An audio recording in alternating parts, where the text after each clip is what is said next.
Stay with me, because before this night ended, one slap inside a Manhattan ballroom would destroy a billionaire's empire.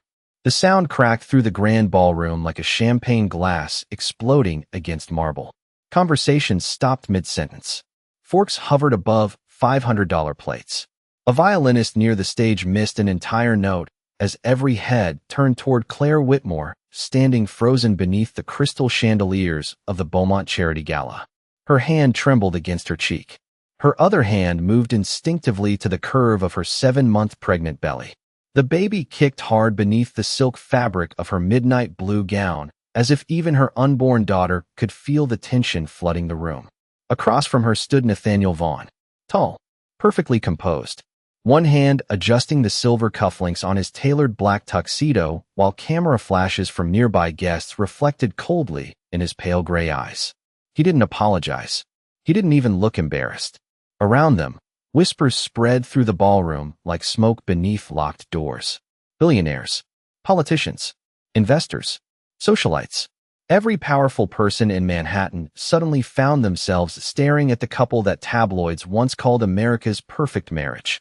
Claire could hear the faint clinking of champagne glasses somewhere near the back of the room. She could smell expensive perfume mixed with candle wax and polished marble. But louder than anything was the pounding inside her chest. Nathaniel leaned slightly closer, lowering his voice just enough to sound controlled. "You should have stayed quiet, Claire." The words landed harder than the humiliation itself. Near the stage, several guests pretended to look away while secretly lifting their phones beneath the tables. One woman covered her mouth in shock. Another whispered something to her husband while staring directly at Claire's stomach. Then came the sound everyone would later replay online millions of times. High heels clicking slowly across marble floors. Vanessa Holloway emerged beside Nathaniel wearing a silver evening gown that shimmered beneath the ballroom lights like broken glass. Calm, elegant, smiling. She slipped one manicured hand around Nathaniel's arm with the confidence of someone who already believed she belonged there. Claire felt her throat tighten. Vanessa tilted her head slightly, studying her with open amusement. "Maybe now she understands," Vanessa said softly. Nathaniel said nothing. That silence shattered something inside Claire far more deeply than the public embarrassment itself. 3 years earlier, Nathaniel Vaughn had promised her forever beneath a private ceremony overlooking the coast of Maine. Back then, his eyes softened when he looked at her. Back then, he reached for her hand like it mattered. Now he looked at her the same way executives looked at collapsing stocks. Inconvenient. Replaceable. Claire shifted her weight carefully, one hand still protecting her stomach as the baby moved again beneath her ribs. The ballroom suddenly felt too warm, too bright, too small. Somewhere in the distance, she heard elevator doors open near the security corridor. Heavy footsteps followed. Slow, measured, familiar. Nathaniel noticed them too. For the first time all night, something flickered behind his controlled expression. Not guilt, not regret, recognition. Claire turned slightly toward the entrance just as Lucas Whitmore stepped into the ballroom wearing a dark security suit, his former Marine posture unmistakable even beneath the polished luxury surrounding him. His green eyes locked instantly onto his sister's trembling face. Then to Nathaniel. Then to Vanessa. The room seemed to grow colder without warning. Lucas didn't speak right away. He simply removed one black leather glove with terrifying calm, while nearby guests instinctively stepped backward to clear a path between him and the billionaire standing beneath the chandeliers. And somewhere deep inside Nathaniel Vaughn's carefully built empire, the first crack finally began to spread. Lucas Whitmore stopped 3 feet from Nathaniel Vaughn and said nothing at all. That silence unsettled the ballroom more than shouting ever could. The former Marine's broad shoulders remained perfectly still beneath the black security jacket tailored to hide the fact that he was built like someone trained for combat, not cocktail parties.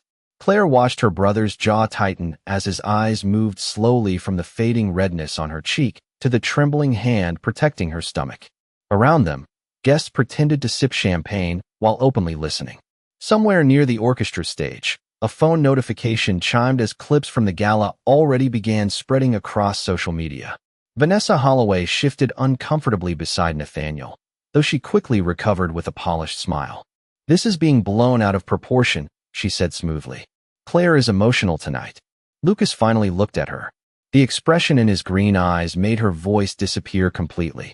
"You should stop talking," he said quietly. Nathaniel stepped forward before Vanessa could respond. "Your sister embarrassed herself in front of my investors," he said, his tone calm enough to sound almost reasonable. "I handled the situation." Claire felt her stomach twist. Not because of the words themselves, because part of her recognized them. Nathaniel always explained cruelty like it was professionalism, always reduced pain into inconvenience. 3 years ago, Claire believed that confidence meant safety. Back then, Nathaniel Vaughn was the youngest real estate billionaire in Manhattan.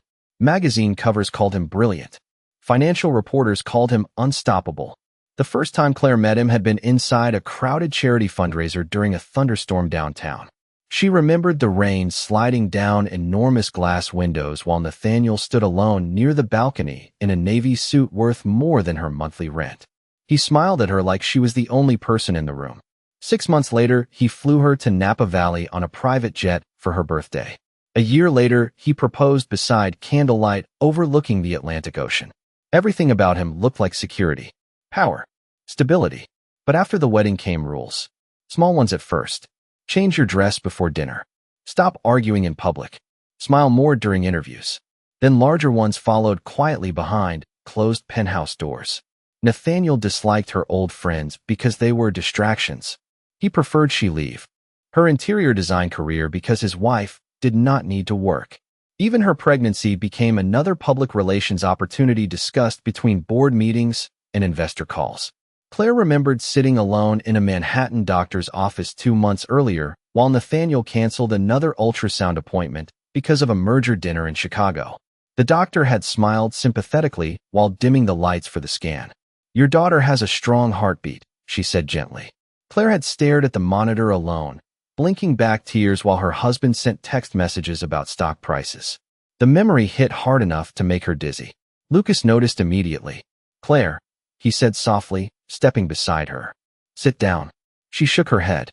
The ballroom suddenly felt unstable beneath crystal lights and towering marble columns. Across the room, several investors whispered nervously among themselves while glancing toward Nathaniel. He noticed it too. For the first time that evening, irritation flickered through his carefully controlled mask. Not concern for Claire, concern for perception. Then a young event assistant hurried toward Lucas holding a tablet with pale shaking hands. "Sir," she whispered nervously. Security already pulled footage from ballroom camera 3. Nathaniel's face changed instantly, just for 1 second. But Claire saw it. Fear. The ballroom no longer sounded like a charity gala. It sounded like panic wrapped in expensive fabric and whispered rumors. Claire watched Nathaniel's expression harden as the young assistant handed Lucas the security tablet with visibly shaking fingers. For a moment, nobody moved. Crystal chandeliers reflected across polished marble floors, while dozens of wealthy strangers pretended not to stare directly at the collapse of one of Manhattan's most photographed couples. Lucas glanced down at the screen only briefly before locking it. His face revealed almost nothing, which somehow made the silence worse. Nathaniel stepped closer immediately. "Give me the device," he said. Calm voice, controlled tone. But Claire noticed the small detail nobody else would have caught. His right hand flexed once beside his tuxedo jacket. Nathaniel Vaughn only did that when he was losing control. Lucas looked at him without blinking. No one word. Flat. Final. Vanessa folded her arms tightly across her silver gown. "This entire thing is becoming ridiculous," she snapped. "People are recording us." As if summoned by the sentence itself, another camera flash exploded nearby. A gossip columnist near the ballroom entrance lowered her phone too slowly to pretend she had not been filming. Somewhere across the room, a television producer whispered urgently into an earpiece while glancing toward Nathaniel like a shark scenting blood and water. Claire suddenly felt exhausted down to her bones. The baby shifted heavily beneath her ribs again, a steady reminder that she could not fall apart here. Not in front of cameras. Not in front of Nathaniel. Not in front of the people who would turn her humiliation into entertainment before sunrise. Lucas noticed her hand trembling and stepped closer protectively. "You are leaving," he said quietly. Nathaniel's jaw tightened. "Claire is my wife." "Then maybe you should have remembered that 20 minutes ago." The words landed hard enough that even nearby conversations stopped entirely. Claire looked toward the towering ballroom windows where Manhattan glowed against the dark night sky beyond the glass. Rain had started outside sometime during the gala. Tiny streams of water slid down the windows like silver lines beneath the city lights. Strange how quickly perfect evenings turned into disasters. 2 years earlier, Claire had stood in almost this exact ballroom smiling beside Nathaniel during a magazine interview about power couples in New York. The reporter had asked how they balanced success with marriage. Nathaniel answered for both of them. Trust, he said smoothly while resting one hand possessively against Claire's waist. That is the foundation of everything. At the time she believed him. Now she remembered smaller details instead. The way he interrupted whenever she spoke too long. The way his smile disappeared the second cameras stopped recording. The way assistants flinched when he entered conference rooms. Claire swallowed hard as another memory surfaced without warning.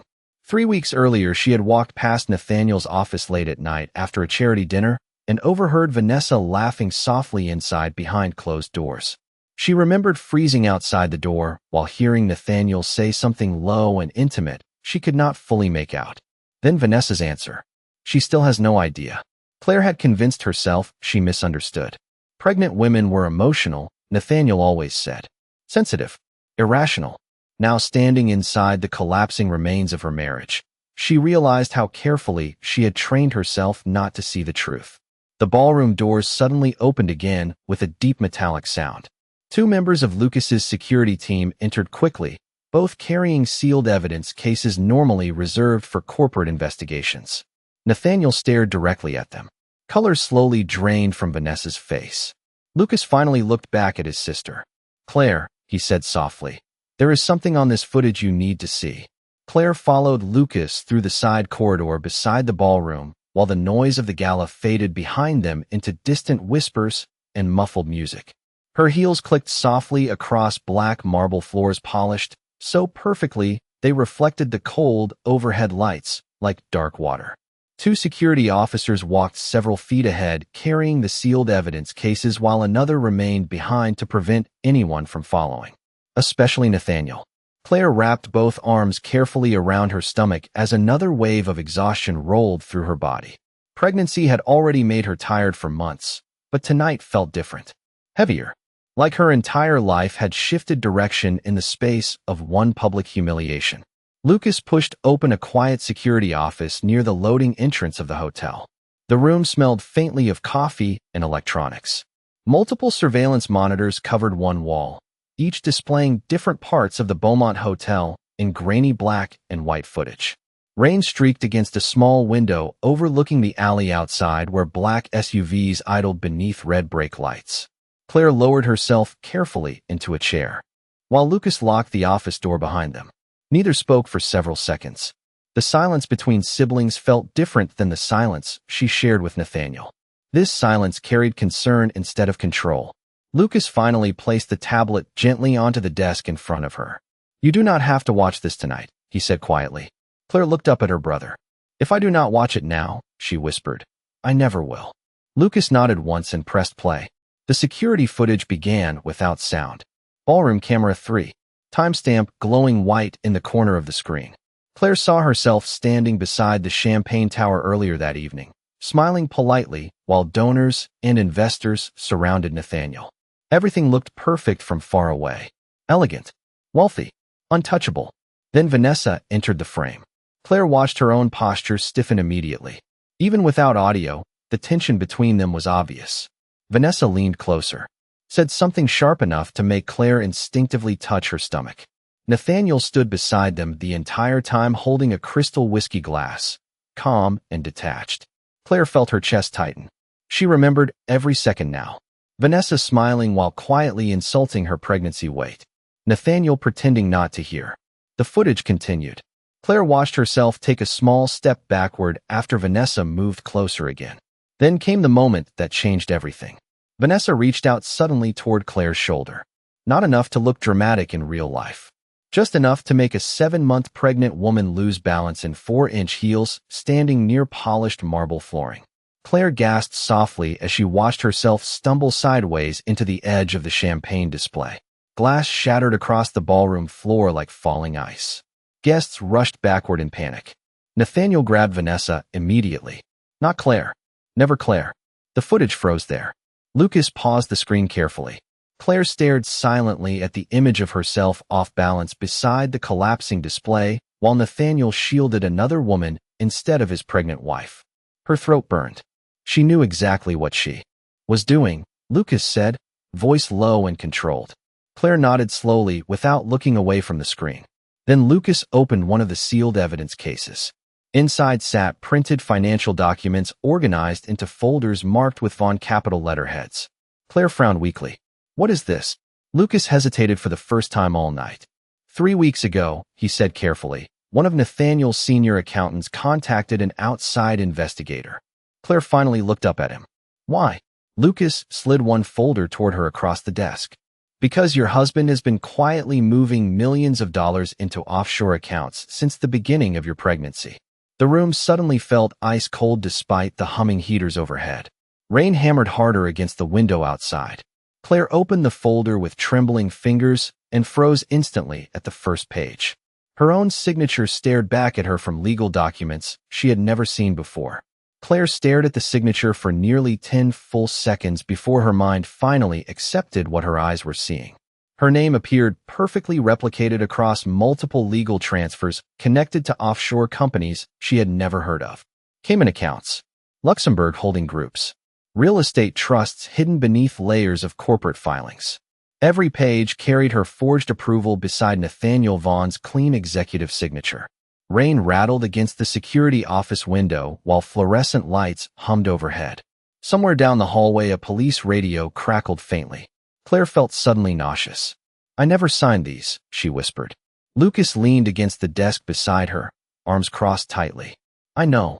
Claire turned another page with shaking fingers. More documents. More hidden transfers.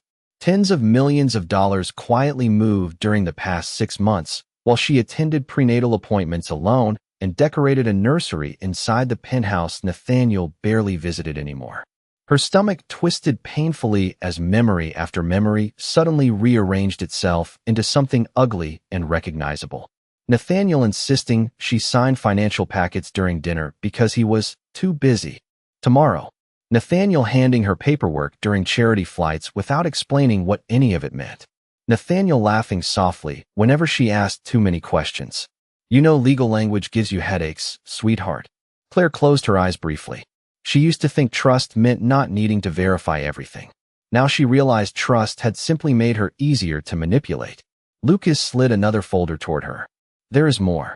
Claire opened it slowly. Inside were printed photographs. Hotel entrances. Private dinners. Airport lounges. Nathaniel and Vanessa together over the course of nearly 14 months. Not random meetings. Not rumors. A full relationship carefully hidden behind corporate schedules and fake investor trips. One photograph stopped Claire completely. Nathaniel stood outside a jewelry boutique in Manhattan while fastening a diamond bracelet around Vanessa's wrist.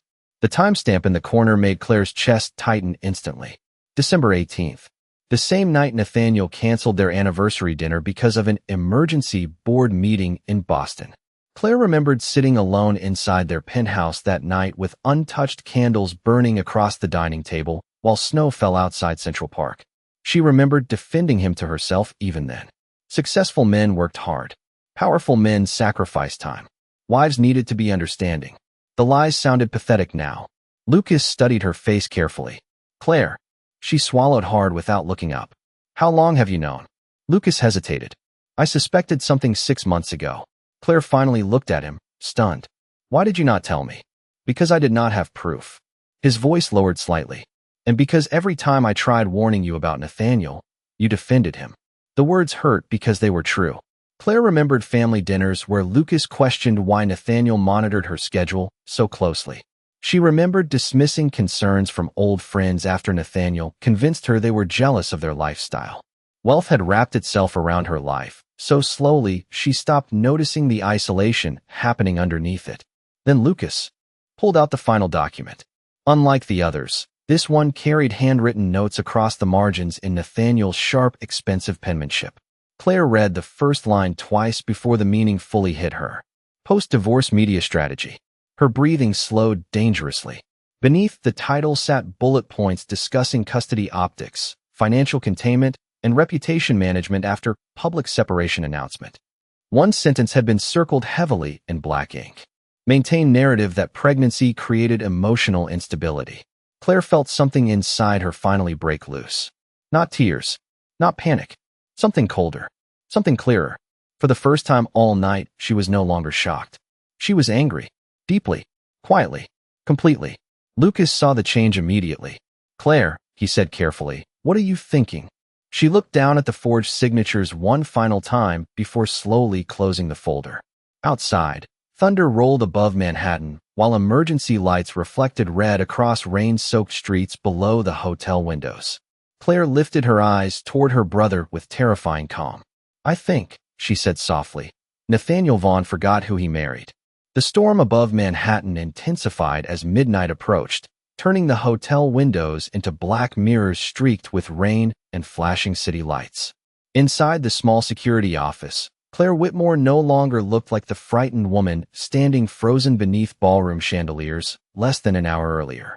She sat upright now, calm, focused, one hand resting steadily over her stomach while pages of Nathaniel Vaughn's hidden financial records covered the desk around her like pieces of a puzzle, finally forming a complete picture. Lucas watched his sister carefully from across the room. He recognized the expression on her face because he had seen it once before years ago after their father died unexpectedly, and 19-year-old Claire handled every funeral arrangement while grieving silently herself. When Claire stopped crying, it usually meant she had started planning. The office door opened softly, and a woman in a charcoal gray pantsuit stepped inside, carrying a leather briefcase speckled with rainwater. Rebecca Sloan, one of Manhattan's most feared corporate attorneys. Sharp eyes, controlled voice, reputation worth millions. She removed her wet gloves carefully before looking directly at Claire. "I came as soon as Lucas called." Claire nodded slowly. "How bad is it?" Rebecca placed the briefcase onto the table and opened several folders already prepared with frightening efficiency. "Your husband has exposure on multiple levels now," she said calmly. "Financial fraud, signature forgery, potential tax violations, asset concealment, and after tonight, public reputation damage." Claire almost laughed at the last phrase. Reputation damage. Such clean words for something so ugly. Rebecca continued flipping through documents. "The security footage changes everything, especially because it happened publicly during a televised charity event." Lucas leaned against the wall with folded arms. "Nathaniel knows that too." As if summoned by his name, Claire's phone suddenly vibrated against the desk. "Nathaniel Vaughn. Incoming call." The room went silent. Rain hammered against the windows while the screen continued glowing between them. Claire stared at his name without moving. Earlier that night, she would have answered immediately, apologized somehow, tried fixing things before he became angry. Now she simply watched the phone ring until it stopped. Seconds later, another notification appeared. Then another.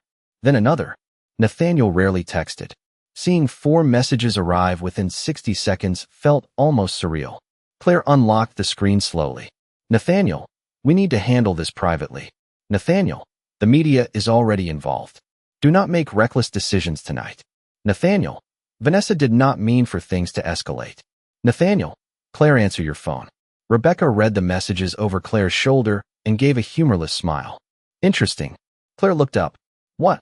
Not once did he ask if you or the baby are okay." The truth landed quietly but heavily. Claire set the phone face down without replying. Across the desk, Rebecca pulled out another folder. "There is something else you need to know." Claire's stomach tightened.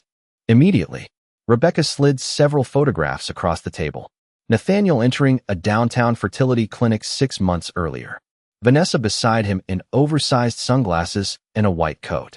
Claire frowned in confusion. Why would they be there? Rebecca's expression remained carefully neutral. "Because Vanessa Holloway is pregnant too."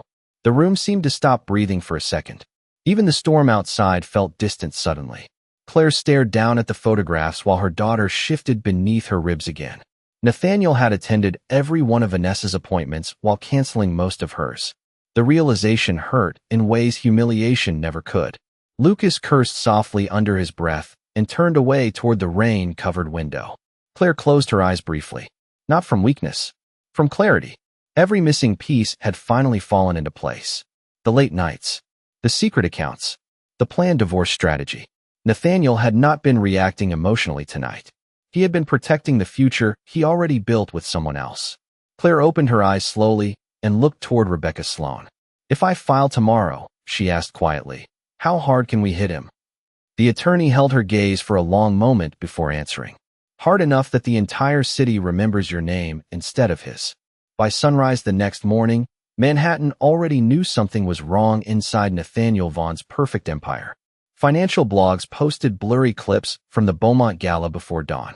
Entertainment reporters replayed slowed footage of Claire stumbling beside the shattered champagne display, while headlines spread across social media like wildfire. Billionaire couple meltdown. Pregnant wife humiliated at charity gala. Vaughn Capital scandal growing. Inside a private conference room 30 floors above downtown Manhattan, Nathaniel stood near floor-to-ceiling windows overlooking the gray storm-soaked skyline, while 3 attorneys argued around him in low, urgent voices. Half-empty espresso cups covered the polished table beside stacks of financial reports and media printouts. Nathaniel barely listened. His attention remained fixed on the muted television mounted across the room where another news anchor discussed his marriage beside looping gala footage. "Turn it off," he snapped finally. One junior associate grabbed the remote immediately. Silence returned except for rain tapping softly against the windows. Nathaniel loosened his tie with visible irritation. "Where is Claire now?" Nobody answered immediately. That alone made the room colder. One attorney cleared his throat carefully. "Lucas Whitmore removed her from the hotel around 1:30 this morning. We believe she is staying at a private property outside the city." Nathaniel's jaw tightened again. Lucas. Always Lucas. Even during the marriage, Nathaniel hated how Claire's older brother watched him too carefully. Former military men noticed patterns other people missed. Nathaniel knew that, which was why he deliberately kept Lucas away from company matters whenever possible. Another attorney slid a document across the table nervously. "There is another issue." Nathaniel looked down impatiently. "Emergency court filing notice. Petitioner, Claire Whitmore Vaughn." His expression darkened instantly. "Impossible," he said sharply. "No judge would approve emergency proceedings this quickly." "Normally no," the attorney admitted carefully. "But Rebecca Sloan personally submitted the filing at 6:15 this morning." The room went still again. Even Nathaniel looked unsettled hearing that name. Rebecca Sloan rarely touched divorce cases unless someone extremely powerful was about to fall. Nathaniel grabbed the paperwork and scanned the pages faster. Asset freezes. Fraud investigations. Financial concealment accusations. Requests for temporary control restrictions over shared corporate accounts. Every page hit harder than the last. Then he reached the final attachment. Security footage authorization request. Nathaniel's face lost color for the first time. Across town, Claire sat quietly beside the fireplace inside Lucas's lake house nearly 40 miles north of Manhattan. The property overlooked dark rain-covered water surrounded by dense pine trees and silence. No cameras. No reporters. No penthouse staff pretending not to stare at her swollen stomach with pity. Claire wore one of Lucas's oversized gray sweaters while legal folders remained spread across the coffee table beside untouched tea. The baby moved gently beneath her ribs as Rebecca Sloan reviewed schedules from her tablet. "Court granted an emergency hearing tomorrow morning," Rebecca said. "Judge Eleanor Whitaker will preside." Lucas looked up immediately from the kitchen doorway. "Whitaker?" Rebecca nodded once. "She does not tolerate financial fraud, especially involving forged signatures." Claire stared quietly into the fire. She knew Judge Whitaker's reputation. Entire corporations feared her courtroom. One of Manhattan's largest hedge funds collapsed after she exposed hidden offshore accounts during a fraud case years earlier. Rebecca placed another file onto the table. "Nathaniel will probably try settling before the hearing begins," she said calmly. "He cannot afford public testimony." Claire finally looked up. "I am not settling." Rebecca studied her carefully. "Even if he offers hundreds of millions." Claire rested one hand slowly over her stomach. Her daughter shifted softly beneath the sweater as thunder rolled outside over the lake. Claire's voice remained frighteningly calm when she answered. "This stopped being about money the moment he decided my child would grow up watching me stay silent." At that exact moment, across Manhattan, Nathaniel Vaughn received another message from his legal team. Subject: additional evidence located. Attached beneath it sat 3 words that made his blood run cold. Ballroom audio recovered. The courthouse steps outside Lower Manhattan were already packed before sunrise. Satellite trucks lined the wet streets beneath flashing news lights while reporters in dark raincoats stood shoulder to shoulder behind metal barricades waiting for the arrival of Nathaniel Vaughn and the woman now threatening to destroy everything he built.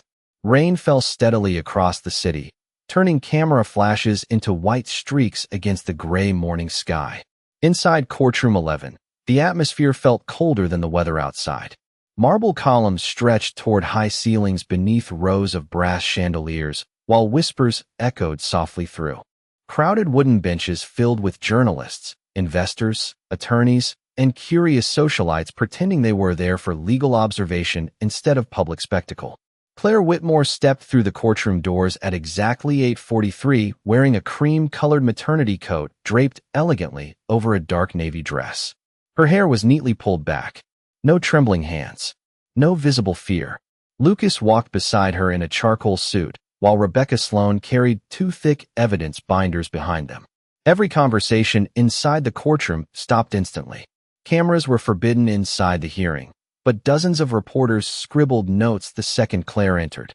Somewhere near the back row, someone whispered her name. Claire ignored all of it. Nathaniel arrived 4 minutes later with 3 attorneys surrounding him like bodyguards. The difference between them was impossible to miss. Claire looked calm. Nathaniel looked furious. His expensive suit remained flawless, but the exhaustion around his eyes betrayed him completely. Vanessa Holloway followed several steps behind, wearing oversized sunglasses despite the indoor lighting. She kept her head lowered while avoiding every reporter in the room. Then the side courtroom door opened. Judge Eleanor Whitaker entered sharply in black robes with silver-framed glasses resting low across her nose. Every person in the room immediately stood. Her reputation alone changed the temperature of the hearing. She had built a 30-year career dismantling corporate corruption without caring how wealthy or politically connected the defendants were. Judge Whitaker sat down slowly and scanned the courtroom with visible irritation already forming in her expression. "Let us begin." Rebecca Sloan stood first. Calm, precise, dangerous. "Your Honor," she said clearly, "this case involves fraudulent financial concealment, forged signatures, intentional manipulation of marital assets, and conduct that endangered the emotional and physical well-being of a pregnant spouse during a public event." Nathaniel's lead attorney objected immediately. "Speculation." Judge Whitaker barely looked up. "Sit down unless you want your first." Sanctioned before 9 o'clock. Silence returned instantly. Rebecca approached the evidence table and pressed a remote control. Ballroom footage appeared across the courtroom monitor mounted beside the judge's bench. The now infamous gala scene played silently first. Claire stumbling beside the collapsing champagne display, while Nathaniel protected Vanessa instead. Murmurs spread quietly across the benches. Then Rebecca pressed another button. Audio activated. Crystal clear. Vanessa's voice filled the courtroom speakers. Maybe now she understands. Then Nathaniel. Calm. Cold. "You should have stayed quiet, Claire." The courtroom froze completely. Even Nathaniel's attorneys stopped writing. Rebecca allowed the silence to sit for several seconds before speaking again. "Your Honor, this footage was recorded moments before my client discovered that millions of dollars had been transferred illegally through accounts connected directly to Mr. Vaughn and Miss Holloway." Nathaniel stood abruptly. This is a personal matter being twisted into theater. Judge Whitaker looked at him over her glasses with terrifying calm. "No, Mr. Vaughn. Theater is what happened at your charity gala. Fraud is what happened afterward." Several reporters near the back nearly dropped their pens trying to keep up. Rebecca then handed the judge a folder containing the forged documents bearing Claire's false signatures. Judge Whitaker examined them silently. The courtroom felt almost breathless. Finally, she looked directly at Nathaniel. "Did your wife authorize these transfers?" Nathaniel hesitated. 1 second too long, and everyone in the room noticed. The hesitation lasted less than 2 seconds, but inside Courtroom 11 it felt enormous. Nathaniel Vaughn opened his mouth once, then stopped. The silence that followed spread slowly across the packed courtroom benches, while rain tapped softly against the high courthouse windows overlooking downtown Manhattan. Judge Eleanor Whitaker leaned back slightly in her chair, studying him with the patience of someone who had watched powerful men unravel for 3 decades. "I asked a very direct question, Mr. Vaughn," she said calmly. Nathaniel adjusted his cufflink automatically, the same nervous habit Claire now recognized instantly. "My wife signed financial documents throughout our marriage," he answered carefully. "She may not remember every transaction."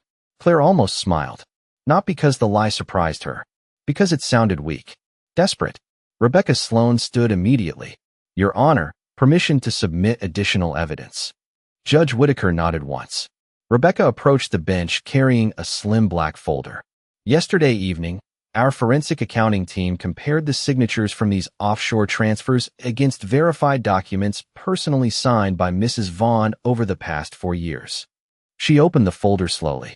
The results show extensive digital manipulation. A low wave of whispers moved across the courtroom. Nathaniel's lead attorney stood again, visibly sweating now. "Objection." Judge Whitaker did not even glance toward him this time. "Denied." Rebecca continued calmly. "We also recovered internal communication between Mr. Vaughn and senior executives discussing plans to move assets before announcing a public divorce." She pressed another button on the courtroom monitor. Emails appeared across the large screen overhead. Claire watched Nathaniel's face finally lose all remaining composure as the messages filled the courtroom. "Contain Claire before filing becomes public. Move remaining accounts before media cycle turns. Maintain emotional instability narrative." The final email displayed Nathaniel's personal signature beneath a sentence that made several reporters audibly gasp. "If necessary, use pregnancy stress concerns during custody negotiations." Claire lowered her eyes briefly. Not from weakness, from relief. The truth no longer belonged only to her. Now the entire room could see it too. Judge Whitaker removed her glasses slowly and placed them onto the bench. "Mr. Vaughn," she said with terrifying calm, "do you understand the seriousness of what is happening here?" Nathaniel finally snapped. "This is absurd," he barked, voice echoing sharply through the courtroom. "My entire company is being attacked because of a marital disagreement." Claire saw it happen in real time. The exact moment Nathaniel stopped sounding powerful and started sounding afraid. Vanessa Holloway quietly slipped out of the courtroom side door without looking back once. Nobody stopped her. Nobody cared anymore. Judge Whitaker's expression hardened instantly. A marital disagreement does not involve forged signatures, hidden offshore accounts, and strategic manipulation of a pregnant spouse. The room fell completely silent again. Then came the sentence that ended everything. "Effective immediately, this court is authorizing a full financial investigation into Vaughn Capital and granting temporary protective relief to Mrs. Claire Whitmore Vaughn." Reporters exploded into motion the second the hearing adjourned. Phones lit up across the courtroom like wildfire. Attorneys rushed toward exits. News alerts spread through Manhattan before Nathaniel even stood from his chair. Vaughn Capital stock dropped 12% before noon. Investors began withdrawing by the hour. By evening, 3 board members publicly resigned. 2 weeks later, Claire stood quietly inside a private hospital room overlooking the Hudson River while soft winter sunlight spilled across white blankets and sleeping newborn skin. Her daughter rested peacefully in her arms wrapped in pale blue cotton while machines beeped softly in the background. Lucas stood near the window holding coffee neither of them remembered to drink. Outside, snow drifted slowly across Manhattan rooftops. Claire looked different now. Lighter somehow. Stronger. Not because she won money. Not because Nathaniel lost power. But because for the first time in years, she no longer felt afraid of being alone. A nurse entered quietly carrying flowers without a card attached. "Someone left these downstairs," she said gently. Claire looked toward the bouquet for only a second before noticing the familiar handwriting on the delivery tag. "Nathaniel." She said nothing, simply handed the flowers back. Through the hospital window far below, a black SUV sat parked across the street beneath falling snow. Nathaniel remained inside watching lights glow softly from the maternity floor he was no longer welcome to enter. Claire never walked to the window, never waved, never looked down at him once. She only kissed her daughter's forehead gently while the city moved on without its fallen king. Some men spend millions protecting their image only to discover too late that dignity is the one thing money can never buy.